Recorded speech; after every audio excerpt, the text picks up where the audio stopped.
आज हम आप लोगों को प्राचीन भारत का इतिहास के बारे में बताएंगे। ठीक है, प्राचीन भारत का इतिहास हम कैसे जानेंगे, क्या चीज मुझे ज्ञात होगा तो प्राचीन भारत के बारे में मुझे जानकारी प्राप्त होगी। मतलब प्राचीन भारत का इतिहास जानने के लिए हमें 4 स्रोतों की जानकारी होना आवश्यक है। जैसे पहला है धर्म ग्रंथ, पहला क्या है धर्म ग्रंथ, दूसरा है ऐतिहासिक ग्रंथ, तीसरा है विदेशियों का विवरण और चौथा है पुरातत्व संबंधी साक्ष्य। ये चारों चीज अगर मुझे जानकारी है तो हमें प्राचीन भारत के इतिहास के बारे में जानकारी प्राप्त हो जाएगी। ठीक है, फिर बात ये आती है भैया धर्म ग्रंथ की भारत का सबसे प्राचीन धर्म ग्रंथ क्या है। भारत का सबसे प्राचीन धर्म ग्रंथ क्या है, यानी कि भारत का सबसे प्राचीन धर्म ग्रंथ क्या है, वेद है। क्या है, वेद है। भारत का सबसे प्राचीन भारत का सबसे प्राचीन धर्म ग्रंथ क्या है, वेद है। वेद के संकलन करता कौन है, वेद के संकलन करता है महर्षि कृष्ण द्वैपायन वेद व्यास जी हैं।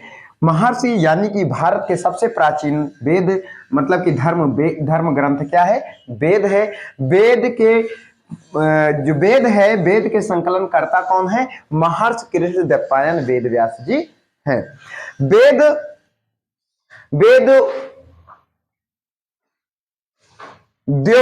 वेद जो है कुटुंबकम का उपदेश देता है। किसका उपदेश देता है, वेद जो है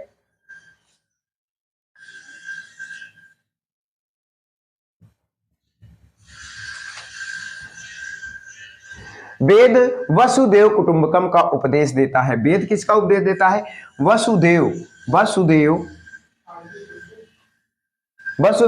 कुटुंबकम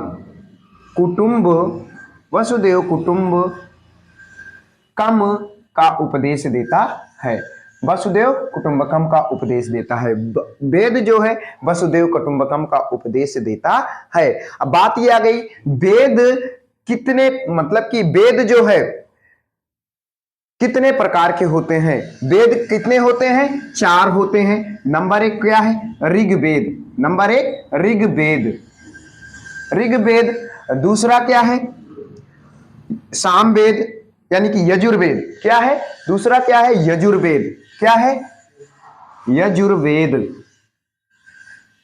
यजुर्वेद। और तीसरा क्या है, सामवेद। और चौथा क्या है, चौथा है अथर्ववेद। क्या है, अथर्ववेद है। पहला वेद कितने हैं, 4 हैं, ऋग्वेद, यजुर्वेद, सामवेद, अथर्ववेद। इन चारों वेदों को पढ़ने वाले ऋषियों को क्या कहा जाता है, संहिता कहा जाता है।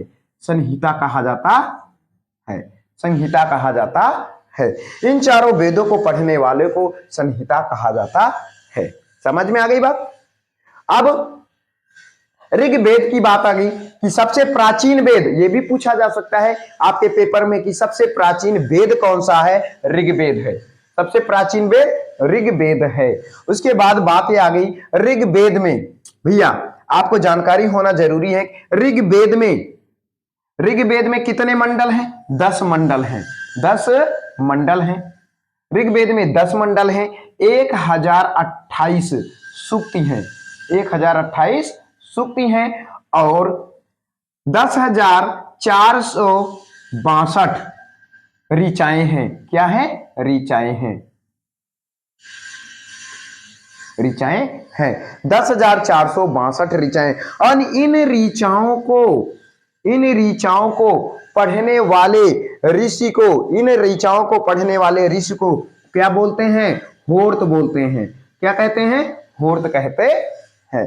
समझ में आ गई बात। इन ऋचाओं को, जो 10,462 ऋचाएं हैं ऋग्वेद में, इन ऋचाओं को पढ़ने वाले ऋषियों को होर्त कहते हैं, ऋषि को होर्त कहते हैं। समझ में आ गई बात। उसके बाद आगे बढ़ते हैं, ठीक है। फिर ऋग्वेद ऋग्वेद में मंडल कितने हैं? 10 मंडल हैं। ऋग्वेद के तीसरे मंडल में, ऋग्वेद के भैया तीसरे मंडल में ऋग्वेद के तीसरे मंडल में ऋग्वेद के तीसरे मंडल में सूर्य देवता सावित्री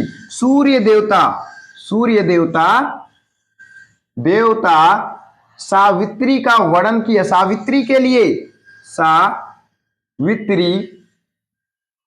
सूर्य देवता सावित्री के लिए किसका वर्णन किया गया है?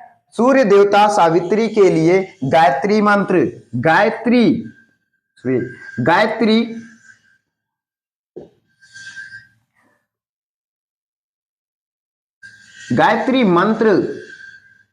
गायत्री मंत्र का वर्णन किया गया है। सूर्य देवता गायत्री मंत्र का वर्णन किया गया है। गायत्री मंत्र क्या है? जैसे ओम भूर्भुवः स्वः तत्सवितुर्वरेण्यम भर्गो देवस्य धीमहि धियो यो नः प्रचोदयात्, ये क्या है? गायत्री मंत्र है। ठीक है, आप गायत्री मंत्र किसके लिए समर्पित किया गया है? सूर्य देवता सावित्री के लिए इसका गायत्री मंत्र का वर्णन किया गया है। किस वेद में? ऋग्वेद के तीसरे मंडल में सूर्य देवता सावित्री के लिए गायत्री मंत्र का वर्णन किया गया है। उसके बाद बात आ गई तीसरे मंडल। अब नौवें मंडल में ऋग्वेद के नौवें मंडल में क्या कहा गया है? नौवें मंडल में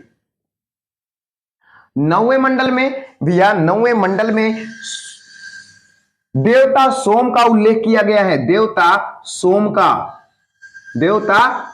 का उल्लेख किया गया है। देवता सोम का उल्लेख किया गया है। समझ में आ गई बात? ठीक है। अब आठवें मंडल में ऋग्वेद के आठवें मंडल में ध्यान दीजिए आप लोग। ऋग्वेद के आठवें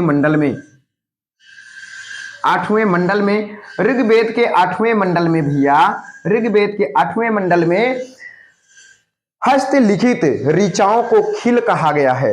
हस्तलिखित यानी कि हाथों से लिखा गया, हस्तलिखित ऋचाओं को यानी कि जो मंत्र है उसको क्या कहा गया? खिल कहा गया है। समझ में आ गई बात? खिल कहा गया है। अब बात आ गई भैया 10वें मंडल में। ऋग्वेद के 10वें मंडल में, किसमें? 10वें मंडल में ऋग्वेद के 10वें मंडल में जो वर्ण की व्यवस्था की गई है, वर्णों की व्यवस्था की गई है। 10वें मंडल में वर्ण की व्यवस्था की गई है। वर्णों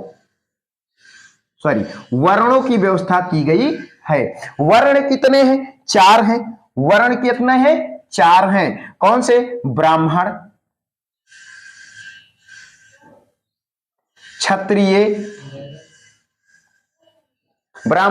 क्षत्रिय,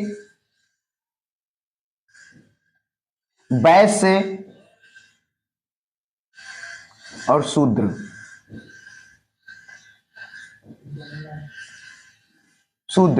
ठीक है, ये 4 मतलब कि कितने मंडल हैं? यानी कि कितने वर्ग हैं? 4 वर्ग हैं। किस मंडल में किया गया? 10वें मंडल में। ऋग्वेद के 10वें मंडल में वर्णों की व्यवस्था की गई है, जो ब्राह्मण, क्षत्रिय, वैश्य और शूद्र हैं। ये ब्राह्मण, क्षत्रिय और वैश्य, शूद्र, ये कहा गया है कि पुरुष जो है वो ब्रह्मा के मुख से जन्म लिए हैं। ब्रह्मा के मुख से, बाजुओं से और जांग से और चरणों से इनकी उत्पत्ति हुई है।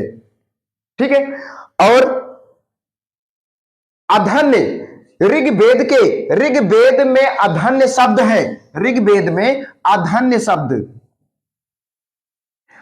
शब्द गायों के लिए प्रयोग किया गया है। गाय के लिए प्रयोग किया गया है।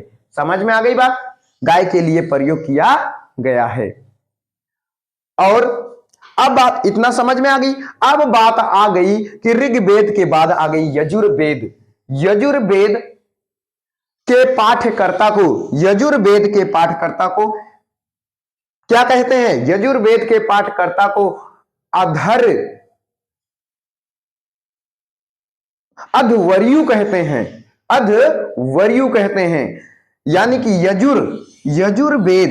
अब बात आ गई दूसरा नंबर, यजुर्वेद। यजुर्वेद के पाठकर्ता, पाठकर्ता जो होते हैं, पाठकर्ता को क्या कहते हैं?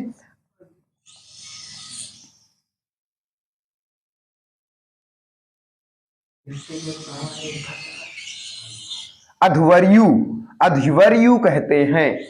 ठीक है, अध्वर्यु कहते हैं।